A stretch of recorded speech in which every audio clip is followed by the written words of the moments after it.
Berarti pemerintah pada hari ini melakukan penyesuaian kebijakan untuk memberikan kewenangan kepada pemerintah daerah, Kanwil atau kantor Kemenag untuk menentukan pemberian izin pembelajaran tatap muka di sekolah-sekolah di bawah kewenangannya. Pemberian izin ini bisa saja secara serentak ataupun bertahap, tergantung kepada kesiapan masing-masing daerah sesuai dengan diskresi kepala daerahnya, berdasarkan evaluasi kepala daerahnya mengenai mana yang siap, mana yang tidak, dan tentunya kesiapan sekolah masing-masing dalam menentukan, dalam memenuhi semua checklist untuk melakukan tatap muka dan juga melaksanakan protokol kesehatan yang sangat ketat. Kebijakan ini berlaku mulai semester genap tahun ajaran 2020-2021, jadinya bulan Januari 2021. Jadi daerah dan sekolah diharapkan dari sekarang sampai sekarang, kalau siap untuk melakukan tatap muka, kalau ingin melakukan tatap muka, harus segera meningkatkan kesiapannya untuk melaksanakan ini dari sekarang sampai akhir tahun. Berikut. Apa prosesnya? Ya, mulai Januari 2021 ada 3 pihak yang akan menentukan apakah sekolah itu boleh dibuka apa tidak. Yang pertama adalah Pemda-nya sendiri, ya. Pemda atau dalam situasi yang lain Kanwil atau kantor Kemenag, ya. Yang kedua adalah kepala sekolah harus menyetujui, dan yang ketiga adalah perwakilan orang tua, yaitu melalui komite sekolah. Jadi kalau 3 pihak ini tidak mengizinkan sekolah itu buka, sekolah itu tidak diperkenankan untuk dibuka. Tapi kalau 3 pihak itu telah setuju, berarti sekolah itu boleh melaksanakan tatap muka. Ya, jadi harus ada persetujuan orang tua melalui komite orang tua, persetujuan kepala sekolah, dan tentunya kepala daerah.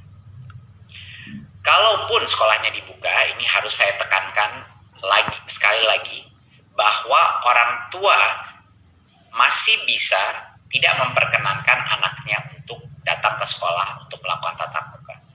Ya, jadi hak terakhir dari siswa individu, walaupun sekolahnya sudah mulai tatap muka, masih ada di orang tua. Ya. Dan sekali lagi harus saya tekankan, pembelajaran tatap muka ini diperbolehkan, tidak diwajibkan, diperbolehkan. Dan keputusan itu ada di Pemda, kepala sekolah, dan orang tua, yaitu komite sekolah. Perbedaan besar ini dari SKB sebelumnya adalah peta zonasi resiko dari Satgas COVID tidak lagi menentukan pemberian izin pembelajaran tatap muka, tapi Pemda yang akan menentukan, sehingga mereka bisa memilah daerah-daerah dengan cara yang lebih granular, lebih mendetail. Berikut.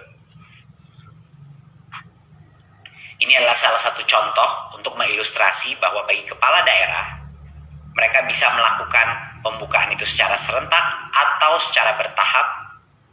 Jadi di kecamatan tertentu mungkin akan dibuka yang tahap pertama, tahap kedua, tapi ini adalah kewenangan daripada pemerintah daerah.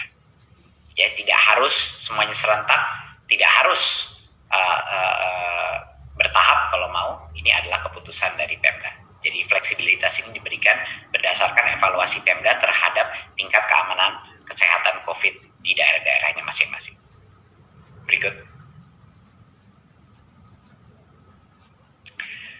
Ini sangat penting untuk Bapak Kepala Dinas, Bapak Kepala Daerah, faktor yang perlu menjadi pertimbangan Pemda dalam pemberian izin. Yang jelas adalah tingkat risiko penyebaran COVID. Kedua, kesiapan fasilitas pelayanan kesehatan. Ketiga, kesiapan satuan pendidikannya pun, yang ada checklist tadi yang saya bilang. Dan akses terhadap sumber belajar atau kemudahan belajar dari rumah. Banyak sekali teman-teman kita, daerah-daerah, desa-desa kita yang sangat sulit melakukan PJJ, jadi mohon itu menjadi konsiderasi juga. Dan tentunya kondisi psikososial peserta didik, dan kebutuhan layanan pendidikan bagi anak dan orang tua walinya yang bekerja di luar rumah, yang harus bekerja di luar rumah dan tidak bisa mungkin menjaga dan membimbing anaknya. Ketersediaan transportasi, tempat tinggal warga satuan, dan mobilitas antara kabupaten, kota, kecamatan, dan tentunya kondisi geografis setiap daerah. Ini harus menjadi pertimbangan yang holistik, dan Pemda harus mengambil keputusan itu berdasarkan semua faktor-faktor ini, di mana yang mau tetap tatap muka, di mana mau yang dilanjutkan belajar dari rumah. Berikut. Ya, checklist yang saya sebut sebelum ini, ya, pembelajaran tatap muka di semua sekolah hanya diperbolehkan pada saat kita sudah memenuhi checklist ini, memenuhi daftar periksa ini. Checklist itu ada 6, sama seperti SKB yang sebelumnya. Yang satu adalah sanitasi dan kebersihan, yaitu toilet, sarana cuci tangan, dan disinfektan. 2 adalah akses kepada fasilitas pelayanan kesehatan. Ketiga adalah kesiapan menerapkan wajib masker. Keempat adalah termogan. Kelima, pemetaan warga satuan pendidikan, harus mengetahui siapa yang memiliki komorbiditas dari guru-gurunya, murid-muridnya, dan yang tidak memiliki akses transportasi yang aman, dan tentunya riwayat perjalanan dari daerah dengan tingkat resiko COVID-19 yang tinggi. Dan yang keenam adalah tentunya persetujuan komite sekolah dan perwakilan orang tua wali. Tanpa persetujuan perwakilan orang tua, sekolah itu tidak diperkenankan untuk dibuka. Jadi ini adalah daftar periksa untuk memberikan kepastian bahwa sekolah itu boleh tatap muka kalau dia mau. Setelah itu, setelah diperbolehkan, kalau misalnya daftar periksa ini sudah terpenuhi, baru kita masuk dalam protokol yang baru. Jadinya pas tatap muka pun dilakukan, protokolnya bukan seperti masuk sekolah normal. Berikut.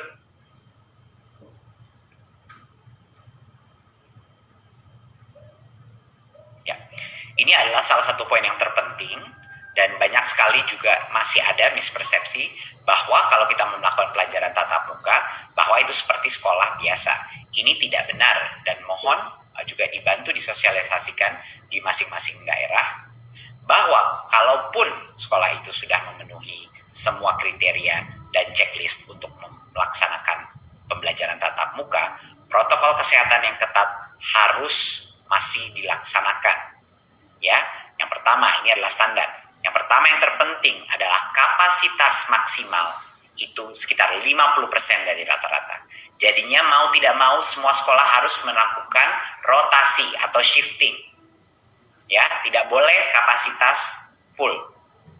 Harus dengan rotasi. Jadinya pasti di satu saat hanya mungkin setengah dari anak-anak ada di sekolah di satu tempat. Mohon ini ditekankan berkali-kali kepada semua kepala dinas, saya mohon ditetapkan. Ini harus jumlah maksimal peserta didik di PAUD hanya 5 anak.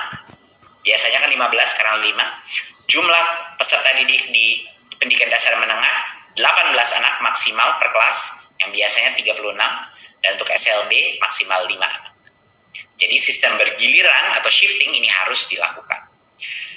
Dan karena itu, hanya dengan jalan itu kita bisa menjaga jarak sampai dengan minimal 1,5 meter. Social distancing 1,5 meter di dalam kelas. Ya. Dan tentunya perilaku wajibnya harus pakai masker. Tidak ada negosiasi di sini. Semua anak, guru, semua tenaga pendidik harus memakai masker. Cuci tangan sabun, menjaga jarak, dan menerapkan etika batuk dan bersin. Lalu, berikut. Ya, kita pastikan bahwa kondisi medis warga satuan pendidikan yang punya komorbiditas tidak boleh melakukan tatap muka, tidak boleh datang ke sekolah kalau mereka punya komorbiditas, karena resiko mereka kalau kena COVID jauh lebih tinggi. Ya. Dan ini satu lagi poin yang sangat penting, tidak diperkenankan kegiatan-kegiatan yang berkerumun. Artinya kantin tidak diperbolehkan beroperasi. Kegiatan olahraga dan ekstrakurikuler tidak diperbolehkan untuk dilakukan. Anak-anak hanya boleh masuk, belajar, lalu pulang. Ini juga harus ditekankan. Dan selain pembelajaran, tidak ada lagi kegiatan selain KBM. Ya, contoh-contoh yang tidak boleh. Orang tua tidak boleh menunggu siswa di sekolah, istirahat di luar kelas, pertemuan orang tua dan murid itu tidak diperbolehkan. Jadi, maksud pesan yang terpenting di sini adalah artinya pembelajaran tatap muka bukan kembali ke sekolah seperti normal. Ini sangat di luar yang normal karena kapasitasnya hanya setengah yang diperbolehkan tanpa aktivitas berkerumun apapun lainnya. Dan ini makanya monitoring daripada dinas, daripada Pemda, daripada gugus tugas daerah ini luar biasa pentingnya untuk memastikan protokol ini terjaga. Berikut.